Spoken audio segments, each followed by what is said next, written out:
Today's topic is van der Waals equation.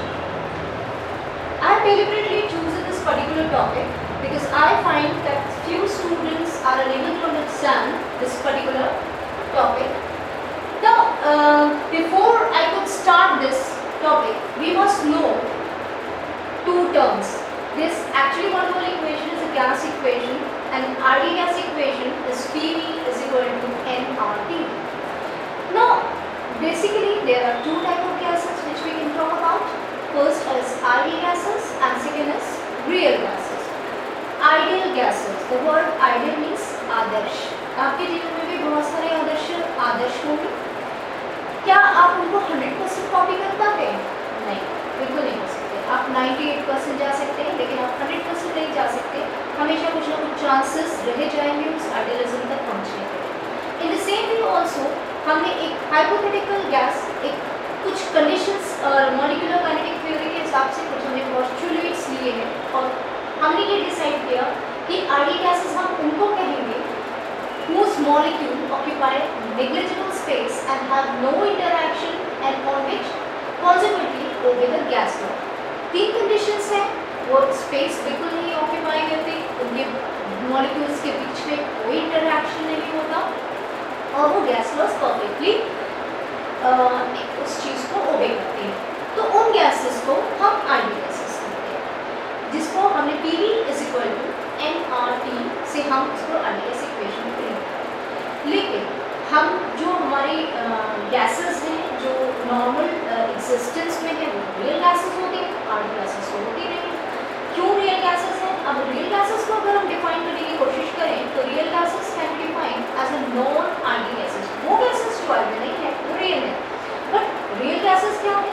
हम जानते हैं हम रियल गैसेस ऑब्वियसली मॉलिक्यूल्स होंगे, वहाँ कुछ ना कुछ स्पेस ऑक्यूपाई करेंगे ही करेंगे. तो ये फंडामेंटल जो ऑक्यूपाई स्पेस करते हैं और दो मॉलिक्यूल के बीच में जिसमें इंटरैक्शन होता है उनको हम रियल गैसेस कहते हैं. या अदर वे अराउंड हम ये कह सकते हैं कि जो आइडियल गैस नहीं है वो रियल गैसेस है. तो रियल गैसेस के लिए PV is equal to nRT follow up नहीं करती, क्योंकि यहाँ दो प्रॉब्लम्स हैं, दो पॉस्टुलेट्स हैं जो फॉल्टी पॉस्टुलेट्स हैं जिनकी वजह से रियल गैसेस में जो एग्जिस्ट नहीं करती, जो रियल गैसेस हमारे नॉर्मल कोर्स पे रहते हैं. पहला तो जो मॉलिक्यूल्स होते हैं उनके ऑक्यूपाई स्पेस ऑब्वियसली हम ये कैसे मान सकते हैं कि कोई चीज़ वहाँ है और धीरे नहीं गिरती, भले ही कितनी छोटी हो, छोटी से छोटी होगी लेकिन फिर भी जगह तो गिरेगी है. और इंटरैक्शन जहाँ तक बहुत दूरी है, बहुत दूर है, लेकिन फिर भी कुछ ना कुछ इंटरैक्शन उसमें ज़रूर होता है जो उनकी फिजिकल प्रॉपर्टीज़ को इफेक्ट करता है.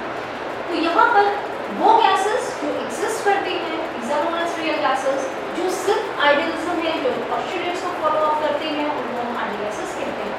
और रियल गैसेस को का जो इक्वेशन होती है वो PV is equal to nRT की जगह P plus A n square upon D square B upon n minus B is equal to R3 होती है. ठीक है.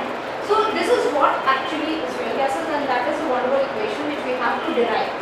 Now what are the, पहले हमें उसको derive PV is equal to nRT को सुधारने के लिए हमें ये पता करना पड़ेगा कि काइनेटिक मॉलिक्यूलर थ्योरी में जो हमने फॉल्ट्स जो हमारे पोस्टुलेट्स थे जहाँ वो गड़बड़ी थी उसको हम ठीक करेंगे तो हमारे वो van der Waals प्रोसेस में van der Waals गैसेस पे या रियल गैसेस पे हम उसको अप्लाई कर सकते हैं.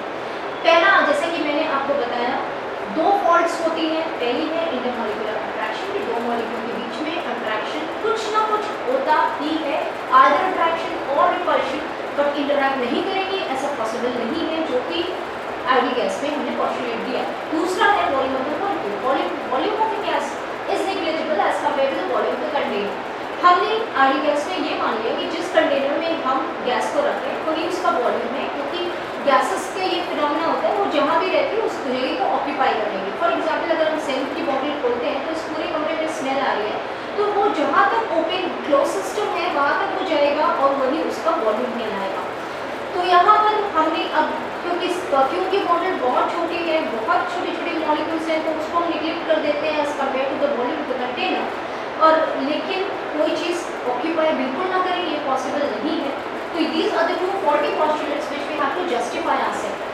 हम लोग आइडियलिज्म तक पहुँचते हैं, आइडियल गैस तक पहुँचते हैं, but at lower temperature and higher pressure कोई भी आइडियल गैस आइडियल नहीं रह पाती. वो रियल गैसेस इन दो चीज़ों पर आइडियल गैस की तरह कभी बिहेव नहीं कर सकती, तो उसका डेविएशन है, यानी कि अगर हम लो टेम्परेचर पे जाएंगे तो वो गैस रियल गैसेस की तरह कभी बिहेव नहीं कर सकती। तो क्या रीज़न है कि लो टेम्परेचर पे ऐसा क्या हो जाता है कि ideal gases real gases ideal की तरह बिहेव नहीं कर सकती किसी भी कीमत पे?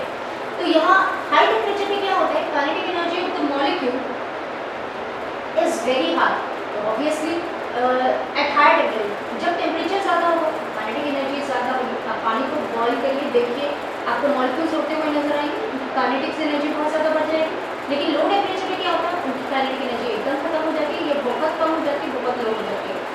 अगर लो टेम्परेचर पे काइनेटिक मॉलिक्यूल्स काइनेटिक एनर्जी बहुत कम है तो ये क्या होगा, मॉलिक्यूल्स पास पास आ जाएंगे। और लो टेम्परेचर पे क्या होता है, सबसे ज़्यादा जो अगर मॉलिक्यूलर डिस्टेंस को हम देखें तो गैसेस में डिस्टेंस बिटवीन टू मॉलिक्यूल सबसे ज़्यादा होता है, लिक्विड में इससे कम होता है, सॉलिड में उससे कम होता है। जब हम मॉलिक्यूल्स लो टेम्परेचर पे पास आने लगते हैं तो एक होता है जिसपे वो लिक्विफाई हो रहा है। जब बहुत ज़्यादा पास गैस मॉलिक्यूल पास आने लगेगी तो वो गैस ना होकर लिक्विड हो जाएगी। और लिक्विफाइंग टेम्परेचर पे क्या होगा, उनकी काइनेटिक एनर्जी कम हो जाएगी और वो भागने दौड़ने की स्थिति में नहीं रहेंगे क्योंकि वो उनकी कहीं जा सके।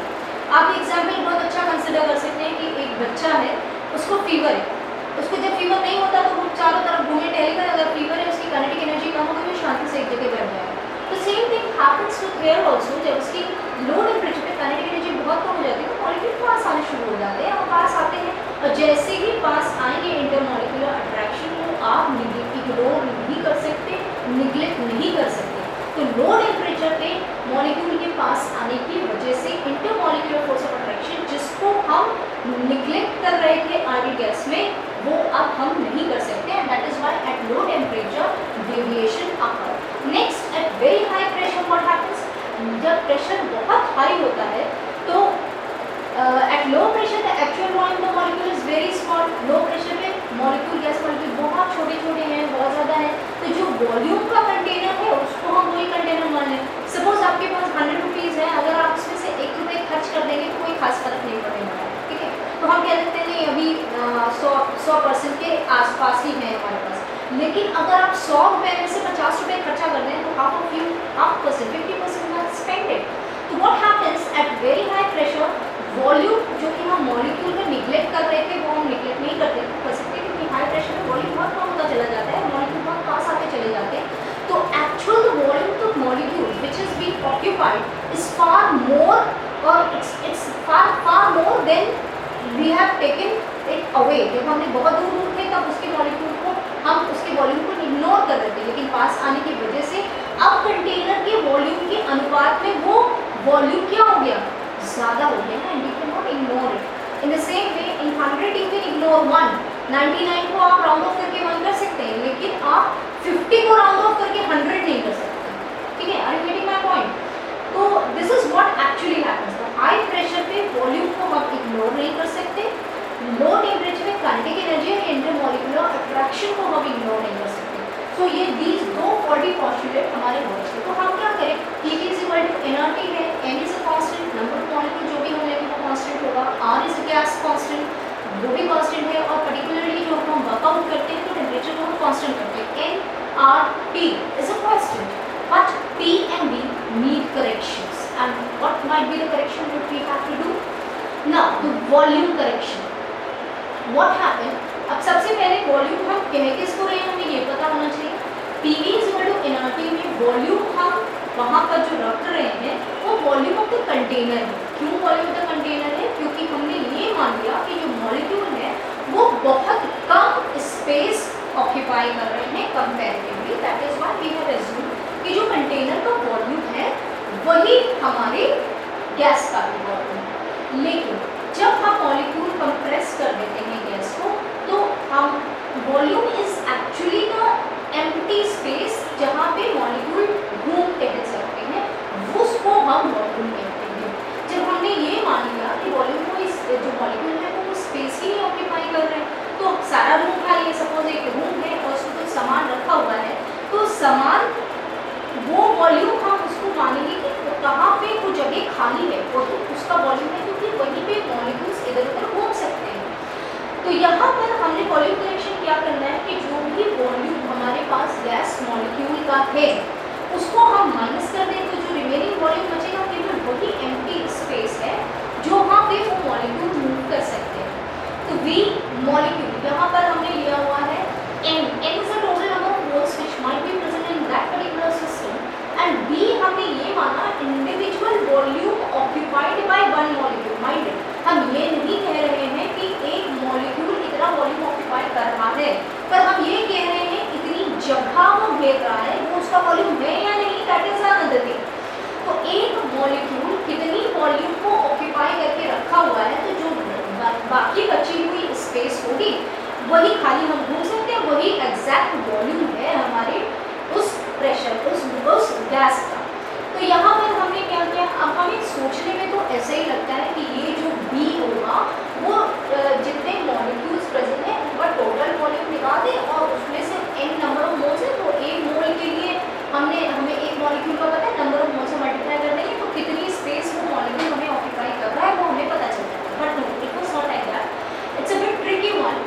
B is not the actual volume of the gas, it is in fact 4 times the actual volume of the molecule। 4 molecule के बराबर एक मॉलिक्यूल 4 सीट घेर के बैठा हुआ है। अब आप कहेंगे ये कैसे पॉसिबल है कि एक मॉलिक्यूल 4 सीट घेर के बैठा हुआ है? Actually what happened, look over here, अगर हम दो मॉलिक्यूल्स के इंटरैक्शन को देखें तो दो मॉलिक्यूल सबसे ज्यादा पास आ सकते हैं कितना, जबकि उनकी डायमीटर्स है, that we have shown over here.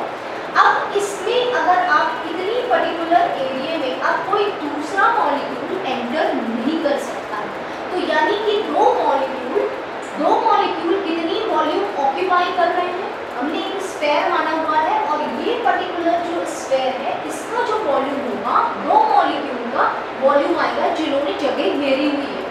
तो 4/3 पाई d क्यूब होगा because d is the diameter over here और d डायमीटर है मॉलिक्यूल का, लेकिन इस सर्किल का रेडियस है, that is why d cube हमने लिखा हुआ है और उसको हम r के टर्म्स में लिखेंगे तो 2r हो जाएगा and then we multiply it and we will get the equation 2m is equal to 8 4/3 pi r cube.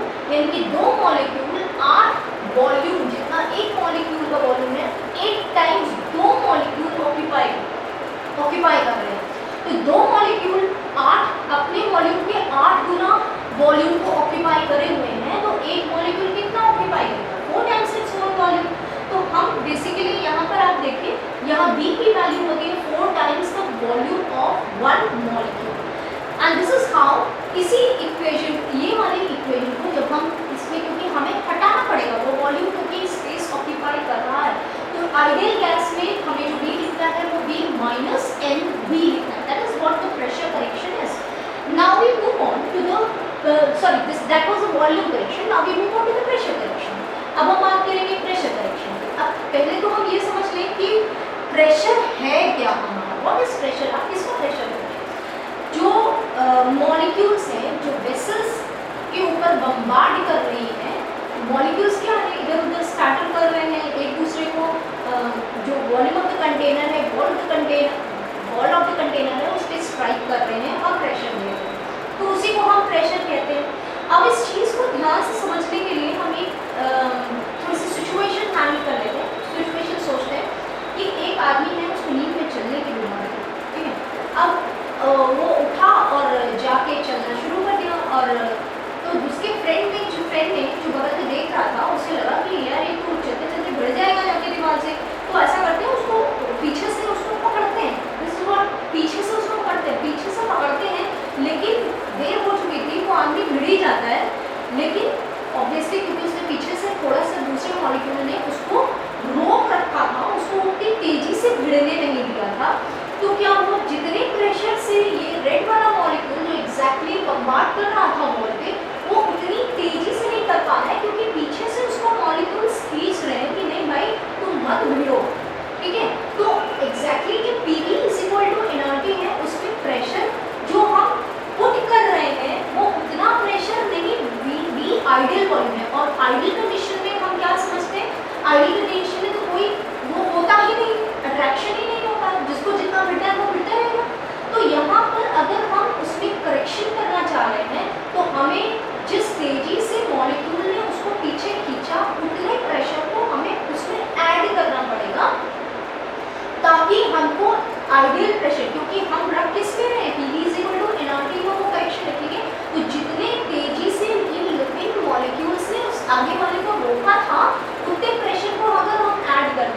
Ideal gas equation में, क्योंकि आइडियल गैस ने तो ये कहा था कि कोई अट्रैक्शन नहीं होता है, यहाँ पे अट्रैक्शन हो रहा था, तो जितनी तेजी से इन्होंने खींचा है उसको कंपनसेट करने के लिए उतना प्रेशर हम उसमें ऐड कर दें तो हमारे पास एग्जैक्ट पोजीशन आ जाएगी। ना what happen over here, suppose A molecule है जो बॉल से स्ट्राइक कर रहा है और बी ढेर सारे मॉलिक्यूल्स हैं जो उसको इनवर्ट पुल कर रहे हैं, उसको प्रेशर देने से रोक रहे हैं, यानी कि वो प्रेशर को कम कर रहे हैं। तो यहाँ पर हम क्या कर रहे हैं, pressure is directly proportional to CA and CB, दोनों की कंसंट्रेशन पे डिपेंड कर रहा है हमारा प्रेशर कितनी तेजी से पीछे से खींच रहा है और कितनी तेजी से एक मॉलिक्यूल बम्बार्ड कर रहा है। और C इज कंसंट्रेशन, और कंसंट्रेशन को नापने का क्या है, अगर सिंपल नॉर्मेलिटी कंसीडर करें तो number of moles divided by total volume, तो यहाँ पर concentration of CA is represented by N/V dash और B डैश भी N/V और B भी यही है N/V, क्योंकि जितने N number total number of molecules है, तो डायरेक्ट प्रोपोर्शनैलिटी देखें तो pressure is directly proportional to N²/V²। अब इस प्रोपोर्शनैलिटी के साइन को हटाने के लिए हमने एक कांस्टेंट निकाला, दैट इज A हमने इंट्रोड्यूस किया, और A और B हमारे जैसे B -NV था तो B हमारा वॉल्यूम करेक्शन में यूज किया था और P हमने प्रेशर करेक्शन में यूज किया था। Now A is also known as the coefficient of attraction per unit volume and it is a constant value the equation number 2।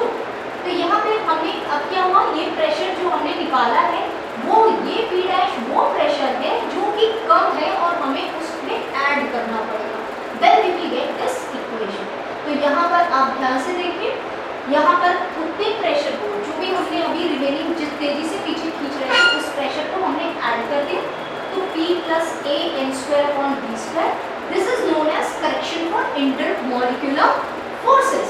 और दूसरा हमारा करेक्शन क्या था, V - NV, ये हमारा वॉल्यूम करेक्शन था। Volume correction means particular volume, ये हमारा फ्री वॉल्यूम है जिसमें मॉलिक्यूल्स मूव कर सकते हैं, and N = RT।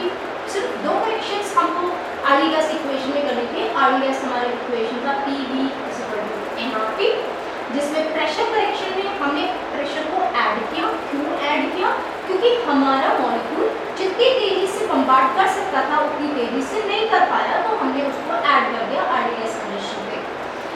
And volume, क्योंकि हमारे पास हमारे जो मॉलिक्यूल्स हैं वो हमारी स्पेस को ऑक्यूपाई कर रहे थे, तो एम्प्टी स्पेस जो वॉल्यूम ऑफ द कंटेनर भी हम मान रहे थे उसको ना मानकर हम अब मानेंगे V - NV, that is these two corrections, and this is how we will reach to this particular van der Waals equation. So this is how we were going to derive. We have derived this particular equation and I think you will like it, and I have made myself clear. With this I will end this